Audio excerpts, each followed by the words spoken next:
在天地初开、混沌之气未散之时，会自然凝成一个小型空间，而这便是秘境。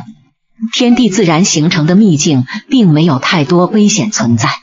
是修士梦寐以求的宝地，其中拥有丰富的天材地宝，可以帮助修士快速修炼，提升境界。还有的秘境是由远古大能所创造遗留，他们为了传承自己的道统，会留下大量的修炼资源。此类秘境危险与机遇共存，大能会设置各种机关禁制、心魔幻境、守护妖兽等一系列的措施，对修士进行考验。修士稍有不慎，就会陨落其中。